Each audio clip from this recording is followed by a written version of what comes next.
अस्सलाम वालेकुम दोस्तों, नमस्ते। थरबत हार्स में खुश आमदीद। दोस्तों अॼु असां अॼु जो लफ़्ज़ ऐं अॼु जो पाको सिखंदासीं। अॼु जो लफ़्ज़ आहे सिपी। हाणे सिपी जूं 5-6 मानियूं आहिनि। त हिकिड़ी जेका आहे उहा आहे त समुंड में थींदड़ हिकु जानवर जो क़िस्म, हिकु मीनिंग इहा आहे। ॿियो आहे छा, वाइन जी प्याली, वाइन जी हिकु प्याली उनखे चइबो आहे सिपी। उनखां पोइ आहे सुती, जेको ॿार खे ॾींदा आहिनि सुती, उहो। उनखां पोइ सिप जो खोपो, सिप जे खोपे खे चइबो आहे सिपी। उन खां पोइ इहो हिकिड़ो इस्म ख़ासि आहे, हिकु वाह जो नालो आहे सिपी, उनजे करे इहो इस्म ख़ासि थी वेंदो, माना जंहिं जहिड़ी ॿी का शइ न हुजे, ग्रामर थी वई।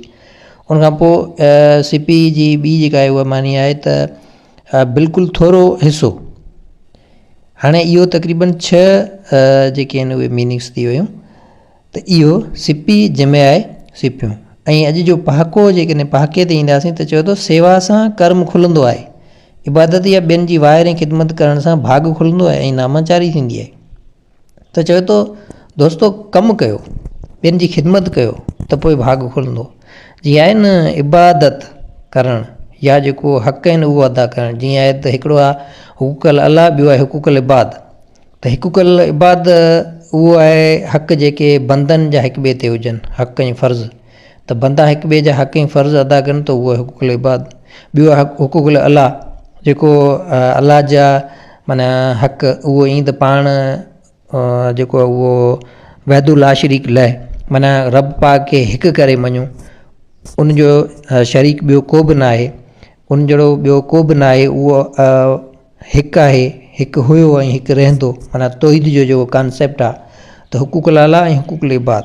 त रब साईं चवे थो त जेको हुकूकल इबाद आहे उहो पहिरीं आहे, माना चवे थो हुकूकल इबाद माना बंदनि जा हिक ॿिए ते जेके फ़र्ज़ ऐं हक़ आहिनि उहे पहिरीं तव्हां अदा कयो। ऐं हुकूकल अलाह जेको आहे उहो चवे थो त मुंहिंजो जेको हक़ आहे उहो भले तव्हां बाद में अदा कयो, पहिरीं जेको हक़ आहे उहो हुकूकल इबाद आहे, माना पहिरीं उहो तव्हां कयो, पोइ जेको हुकूकल अलाह कयो।